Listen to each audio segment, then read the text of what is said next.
Quick reminder before we get started on this episode. This podcast is based on my personal experiences and isn't medical advice. So you've swapped out your pantry, checked all your ingredients, and double-checked your meal plans, and your kitchen is completely gluten-free then, right? Not really. Gluten can be a sneaky little thing, and it often hides in places you'd never think to check in your kitchen and in other restaurants' kitchens too. From toasters to cutting boards and old pans, cross-contamination risks are actually everywhere, especially when first switching to gluten-free or if you have a mixed kitchen where you have both gluten-free and gluten items in the house. So in today's episode, we're diving into unexpected places gluten can hide in your kitchen, how to properly clean and replace items, and tips to make sure your gluten-free meals actually truly stay gluten-free.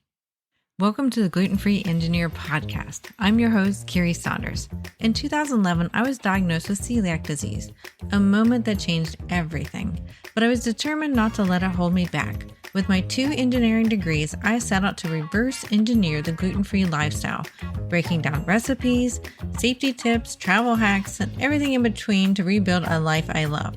Whether you have celiac disease, gluten intolerance, or simply choose to live gluten-free, this podcast is for you.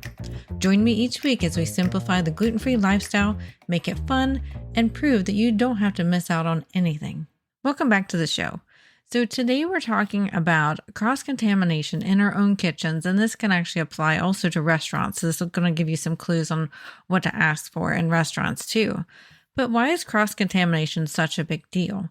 For those with celiac disease or severe gluten intolerance, even a tiny crumb can trigger symptoms and can trigger damage in celiacs. Cross-contamination can happen when gluten particles from one item transfer to gluten-free foods through shared surfaces, utensils, or equipment. And it's honestly easier to happen than you might think. At least it was a lot easier to happen than I thought in the beginning of being gluten-free. And your kitchen can feel like a safe zone, and it should be a safe zone. But there are some hidden traps that might surprise you, and I want to try to help you mitigate those problems before they become a problem, because I had to go through a lot of learning myself in being gluten-free because I was the first one in our family who found out they needed to be gluten-free. Nobody else we knew had celiac disease, and it was a completely new ballpark to us. And there's a lot of misconceptions and also a lot of lacking of information. So let's talk about some of the top hidden gluten traps in your kitchen. And these are some of the things that the dietitian went over with me when I did speak to a dietitian after I was tired of getting sick all the time. And toasters and toaster ovens. Most people know this, but some people have no idea that toaster and toaster ovens are such a danger to celiacs and those that are highly sensitive to gluten. They are one of the biggest culprits when it comes to cross-contamination because crumbs from regular bread can get stuck into the slots of the heating elements and all the nooks and crannies, and it's impossible to clean. It's really impossible to clean a toaster. Now, you're going to get a lot more potential of actually cleaning a toaster oven, or maybe you could switch out the grate in it in a toaster oven. So you're going to be a bit safer in a toaster oven than you are a toaster. You could even line it with foil if you use a toaster oven versus a toaster. So you can line the grate with foil before you put the food on it. So that's going to help mitigate cross-contamination. So I would honestly recommend, if you have a mixed kitchen, either have a separate toaster for gluten-free only and make sure everybody in the house is compliant, or have a toaster oven and you take the measures yourself to line it with foil when you go to use it and things like that. And, ask, of course, everybody else that lives with you to be careful with the crumbs and things like that and making sure it's a lot safer for you. So you can also use, and I've never tried this before, but I've heard of toaster bags that you can use to keep your gluten-free bread separate. Personally, that would still probably bother me because once you pulled the bag out, then you're touching the outside of the bag, which could have the gluten on it, and you're going to be using your hands probably to eat the toast. So I feel like that's probably not the best solution. Although I will say I've never tried it before. It might be the best solution if that's the only solution you got. So use your best judgment and your doctor's best judgment on how to deal with that. But toasters are a big culprit. Whenever we go on vacation and we go into a condominium that already has the pots and pans and toasters, we actually have a really cheap toaster from a big box company that we bring along with us, so that, and we hide the toaster that's there. We hide it up above the refrigerator and only have the toaster down, so that we know that that's our safe toaster. So there's sometimes you have to adapt like that especially when going on vacation, if you're going to a place that has a full kitchen. So think about that too, as I'm talking through this episode. If you go to a condominium like we do every year, we go to the beach every year with our family, and we bring some of our own pots and pans, because we know that there's going to be problems with potentially old pots and pans. And we're going to go into that next too. And speaking of next, cutting boards. That's one thing we do not use at a common shared kitchen that is like, say we're away on vacation and they have a cutting board. So wooden and plastic cutting boards can develop grooves in them where gluten particles can get trapped. It is practically impossible to get that gluten out. Dishwasher can't do it. Hand scrubbing it might have a bit better of a chance of doing it, especially if you use something really stiff and bristly. But it can really linger in there. There's hardly any way to guarantee that you can get all the gluten out of cutting boards.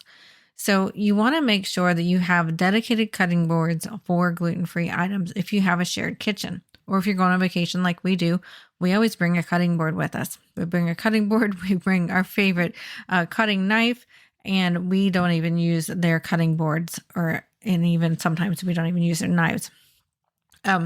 So what we want to make sure we're doing is using that separate cutting board. You want to use non-porous materials like glass or acrylic for gluten-free use too. If you have to share it and in your shared kitchen, it kind of, as a celiac, it makes me very nervous to use shared equipment for anything, honestly, for all these years of getting sick accidentally because of doing things like that. But if you do need to use shared equipment, something non-porous is going to be a lot safer for you. And I would regularly inspect and replace cutting boards that are worn or damaged. So when you start seeing cracks in them, really be diligent here, because the cracks are going to be so microscopic that you're going to want to look for those precursor cracks before they actually become big cracks, where you still may be hiding gluten in it. Again, I totally recommend instead something dedicated, but if you can't completely get that, and you're going to have to do the best you can and, use surfaces that don't get those cracks in it. Now, here's a surprising one to me. And this is something that I learned over trial and error when I first had to be gluten-free, is cast iron skillets and non-stick pans. These harbor little particles of gluten in them, because cast iron is, somewhat porous. It likes to grab onto food. We create our own non-stick surface with cast iron. I absolutely love cast iron. But what I found with cast iron and old nonstick pans, not saying you should use nonstick pans, because I think we all know by now that, nonstick pans aren't the best thing to use. But when I first went gluten-free, they were still kind of more the mainstream to use. I found that even the nonstick pans had little cracks and crevices in it, because I was getting sick using gluten-free pasta in my nonstick pans. And I've figured out, especially after talking to the dietitian, that it gets cracks and crevices as it wears and gets older. So similarly to cast iron, they both can have these nooks and crannies and places that can store this gluten, and they can, then it will release into your food as you're cooking, is what many times will happen. And so having dedicated pans for gluten-free cooking is really essential here. It's really essential for all of the items we're talking about in this episode. And especially for pans, that's what you're cooking in. You want to really make sure that that's gluten-free. And what I have found is I could reclaim those old cast iron pans that had gluten in them originally. We did a really thorough re-seasoning. We took a wire bristle brush and a drill and really scoured off that first few layers of surface and, thoroughly heated them up in the oven like they recommend you do when you're re-seasoning, and then put oil in, put the proper oils on them. And we were able to reclaim old cast iron pans. So don't throw away your cast iron pans just yet. If you feel comfortable doing that process, they still may be salvageable. But do keep in mind that it may take several cooks of gluten-free stuff in that type of pan for it to finally become safe for you. So, use your best judgment, talk to your doctor, see what they think too. But in our experience, we have been able to reclaim old cast iron pans. Now, nonstick pans, you can't reclaim those. That's just not possible. I recommend, honestly, you donating them, not really throwing them out. Donate them to somebody who needs pans, and get yourself some stainless steel pans. We switched to stainless steel when I started getting sick from our old nonstick pans, and realizing we really shouldn't be eating that stuff anyway because it gets in your food. So we have reserved nonstick pans for things that we absolutely need something nonstick for. And they're dedicated gluten-free now. So making sure that you're looking at your nonstick pans and your cast iron skillets. I have found that stainless steel, whenever we go on vacation, those tend to be safe. I don't tend to get sick from them. And I think it's generally accepted that stainless steel doesn't get those cracks and crevices in it. Obviously, if it's really damaged, please use your best judgment there. But definitely, you got to be careful of the cast iron and the nonstick pans. So the next thing that I was told by the dietitian right away was, she was like, you need to get rid of all your wooden utensils and your rolling pins. So wooden items are very porous and they can easily trap gluten particles. So when you go gluten-free, and you need to be that way for medical reasons, you're going to want to donate those wooden rolling pins, those wooden utensils somewhere else, or mark them as gluten only if you're having a mixed kitchen, and make sure you get your own specifically gluten-free label. Don't let anybody else use gluten on them for wooden utensils and rolling pins, because it's such a porous material, you cannot wash the gluten out of it. So make sure you're using dedicated there, or opt for something like silicone and stainless steel. I find those are able to be washed, especially the stainless steel. Obviously, silicone could eventually break down and get cracks in it. So if you do have a mixed kitchen, stainless steel is a really good idea if you know that it's going to be hard for everybody to be really diligent and not using the gluten-free utensils on gluten food. So stainless steel can be a great option for that. But if everybody can be really good at, keeping things segregated, wooden utensils for you can be fine as long as nobody else uses them for the gluten items. Now, here's one you might not think of, and this is something I've definitely thought of in my years of being gluten-free, is colanders and strainers, especially those metal ones. The tiny holes and mesh of a colander can trap gluten particles from pasta or grains, and even a thorough wash may not fully remove these particles. I mean, if you think about how the metal mesh ones are made, they're basically weaved together like a blanket. And in between those weavings, it can trap gluten, and it can be enough to make you sick. So I totally recommend having a separate colander just for gluten-free pasta. You can choose stainless steel or plastic. They can be more easily cleaned sometimes, especially if they're not the mesh kind, and it's, just straight plastic or straight stainless steel with slots in it. It's that mesh that can really trap the gluten in it. Now, obviously, gluten can get trapped in the slots of stainless steel or plastic ones, so it's best to have your own separate one. But if you have to do a shared one because of space issues or whatnot, I would recommend something that's really easy to tell if there's, nooks and crannies of leftover pasta in it, like on a stainless steel or plastic colander with just the slots in it. Now, here's something a little bit more interesting too, and dish towels and sponges. But if you use the same dish towel to wipe surfaces or dry dishes, gluten can easily transfer. And sponges, besides just how they can be kind of gross for harboring bacteria to begin with, they can also harbor gluten if used to clean contaminated dishes. So I would recommend, if you have a blended kitchen with both gluten and gluten-free stuff, use color-coded dish towels. A specific color for gluten-free and a different color for regular use. That's going to make it easier on everybody and less stressful.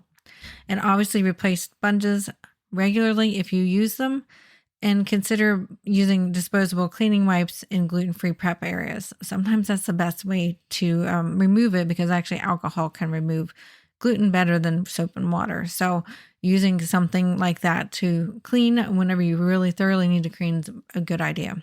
And so also we need to be looking out, and this might be a little bit more obvious, but I still want to say it anyway. Waffle makers and panini presses, these can harbor gluten too. They can be really hard to clean thoroughly. They got cracks and crevices on the cooking plates. So even thorough cleaning, again, for these, they may not fully remove the gluten. So I would totally recommend using separate appliances for gluten-free cooking here. And if it's not possible, use removable washable liners and thoroughly clean between uses. So the last appliance I want to talk about is air fryer. So in our house, we like to use an air fryer as a toaster. So our air fryer is like a toaster oven as well as a toaster. And if you really think about it, whenever you use an air fryer, and then it depends upon the style too. Ours has shelves in it. Some of them don't have shelves and they're like a basket. So a basket would be definitely harder to use in a blended kitchen where you have both gluten and gluten-free items. If you have an air fryer like ours where it's got different shelves and it's more like a glorified toaster oven with some air frying capability to it, you can think about that, how all that, like, even though it's air frying, you still get the grease and the crud all over the inside. I mean, open yours up and take a good look if you haven't in a while. And then whenever you're frying foods, air frying foods, that's moving all that air around. And it could be, blowing small particles of gluten onto your gluten-free food. So I want you to make sure you're being really careful with air fryers, especially if you share them.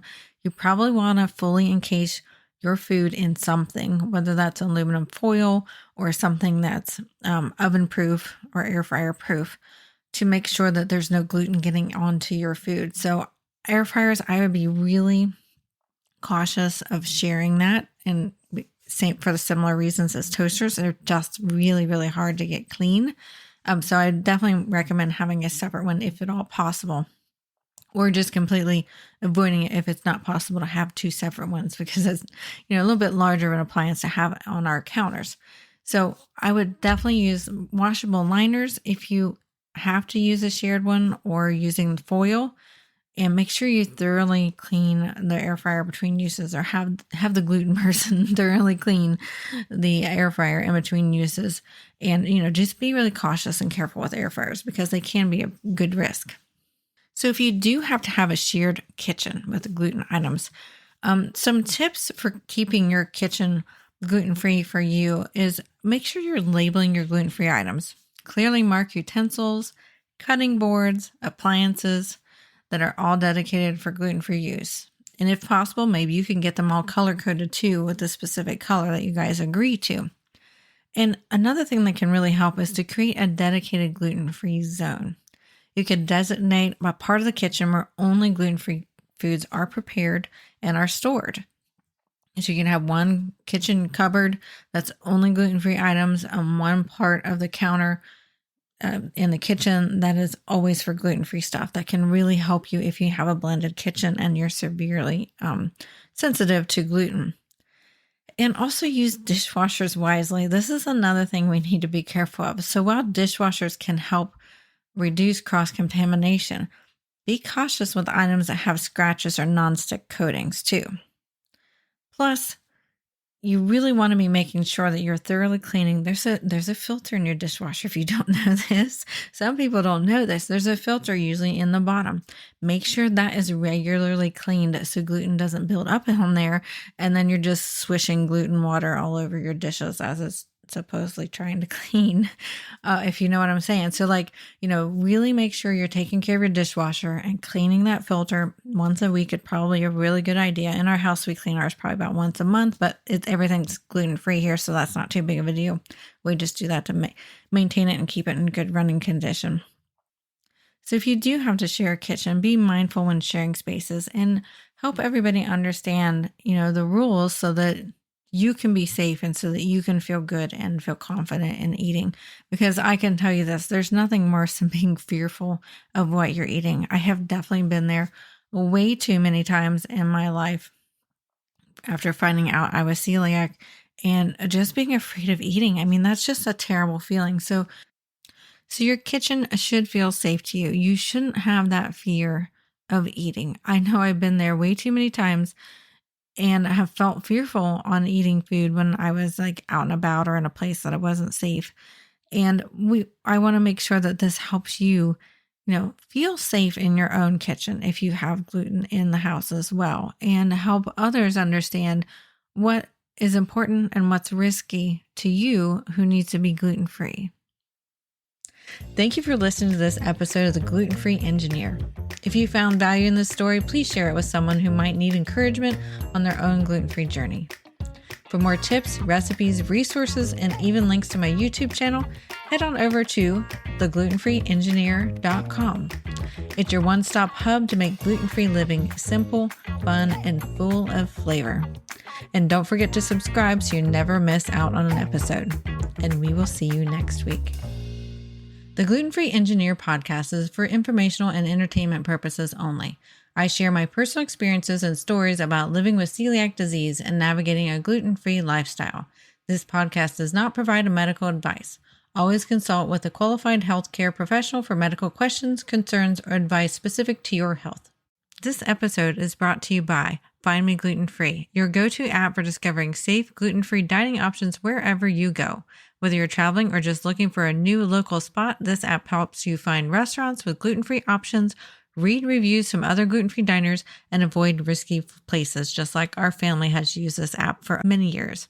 And here's the best part. Just for the Gluten-Free Engineer listeners, you can get an exclusive $5 discount on a premium membership. Head on over to theglutenfreeengineer.com/findmeglutenfree or check the show notes to grab your deal and make dining out stress-free, because eating out gluten-free shouldn't be a guessing game.